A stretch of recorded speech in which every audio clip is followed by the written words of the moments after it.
I opened my eyes to a world of blurry greens and the scent of damp earth. My hands had been replaced by small fuzzy white paws tipped with tiny claws. The last thing I remembered was the screeching of tires and a cold hospital bed. A massive, warm presence shifted beside me, huffing a deep, vibrating breath. My new mother was a tigress of incredible size, her fur glowing like sunset gold.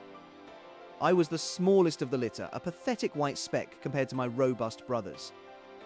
Suddenly, a transparent blue screen flickered into existence right before my eyes.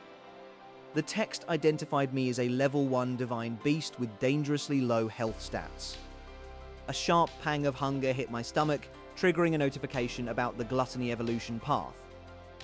The peaceful afternoon was shattered by a low, guttural growl echoing through the trees. Mother stood up instantly, her muscles tensing like coiled steel springs. A pack of grey wolves emerged from the shadows, their eyes burning with predatory hunger. They weren't normal wolves, they were coordinated, moving with a tactical intelligence. Mother roared, a sound that shook the very leaves off the branches. But I could see the way her back leg trembled from an old, unhealed wound. The Wolf King stepped forward, a behemoth of fur and scars that rivaled Mother's size. He signaled his pack to attack the cubs while he engaged our protector. I watched as a younger wolf lunged at my brother, pinning him to the dirt. My blood began to boil with a heat that felt entirely unnatural. The system flashed a red warning, adrenaline surge activated, evolution possible. I threw myself at the wolf's leg, biting down with every ounce of my meager strength. The wolf yelped in surprise and kicked me away, sending me tumbling into the briars. My side burned where the thorns tore my skin, but the system registered the damage as energy conversion.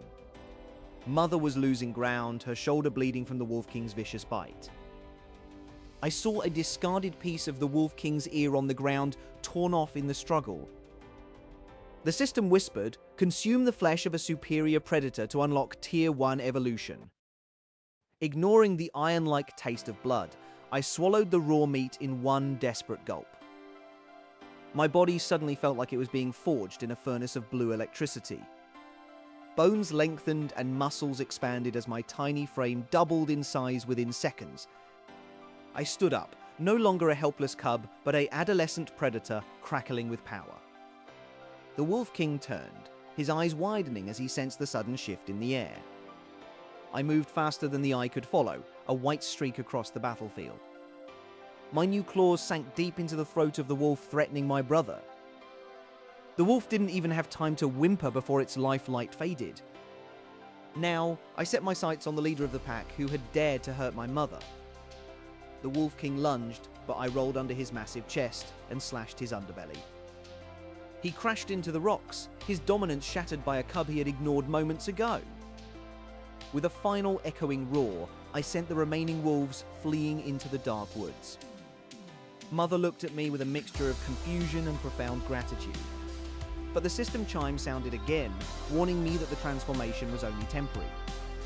My body began to shrink back, the agonizing process far worse than the growth. I lay there, a tiny cub once more, as the sounds of humans shouting echoed in the distance. The scent of gunpowder filled the air, a threat far more dangerous than any wolf. As a heavy boot stepped into the clearing, I realized our nightmare had only just begun.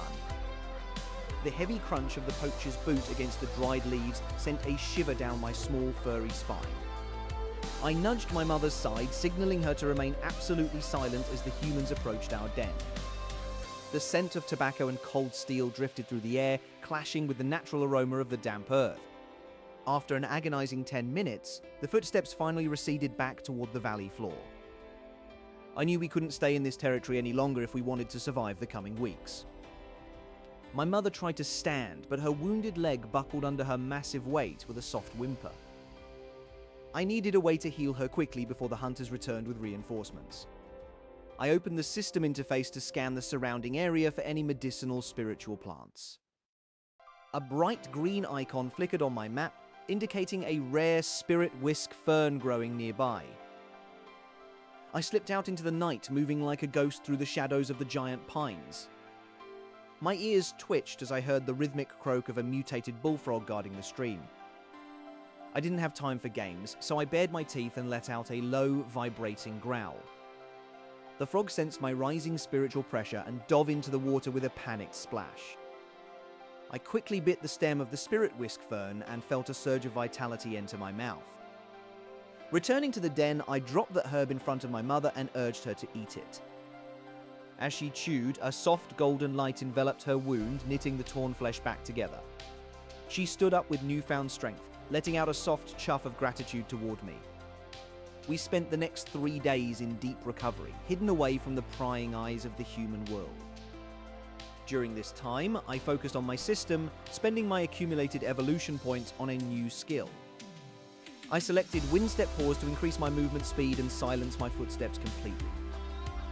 The time for hiding was over, and I signaled to my mother that it was time to move toward the northern peaks. As we crossed the first ridge, I spotted a drone hovering in the distance, scanning the tree line. I pulled my mother into the shadow of a large overhanging cliff to avoid being spotted by the machine. The humans were using technology to bridge the gap between our species, making the forest unsafe.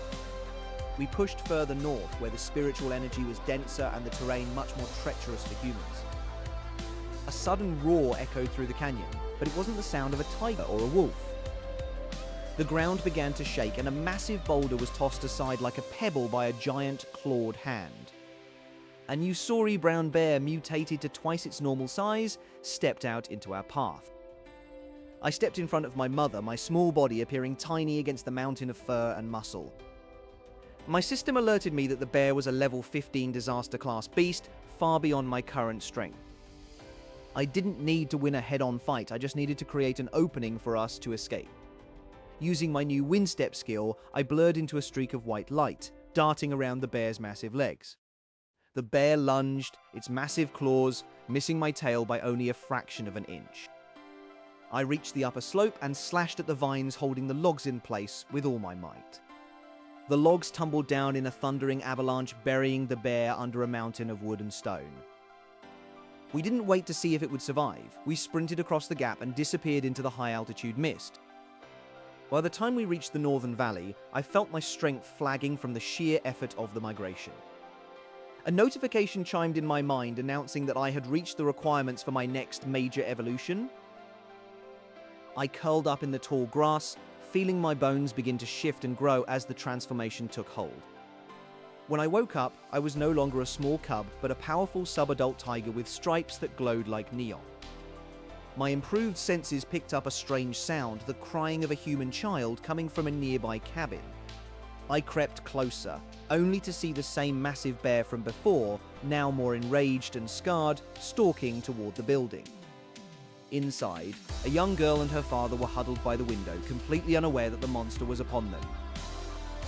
The bear raised a massive paw, ready to shatter the door and claim its revenge on anything in its path. As the wood began to splinter under the bear's weight, I knew that my next choice would change my fate forever. The sound of splintering wood echoed through the clearing as the bear's massive claws dug into the cabin wall. Inside the cabin, a young girl clung to her father's jacket as they retreated into the farthest corner. I watched from the tree line, my muscles tensing as the system notification flickered in my peripheral vision. A blue digital screen appeared before my eyes, announcing that the conditions for my sub-adult evolution were finally met. Heat surged through my veins like molten lava as my bones cracked and expanded to a new formidable size. The usury bear let out a deafening roar, finally smashing its head through the cabin's front door. I launched myself from the shadows, a white blur of divine energy cutting through the darkness of the woods. My weight slammed into the bear's shoulder, throwing the 4-meter beast away from the trembling humans.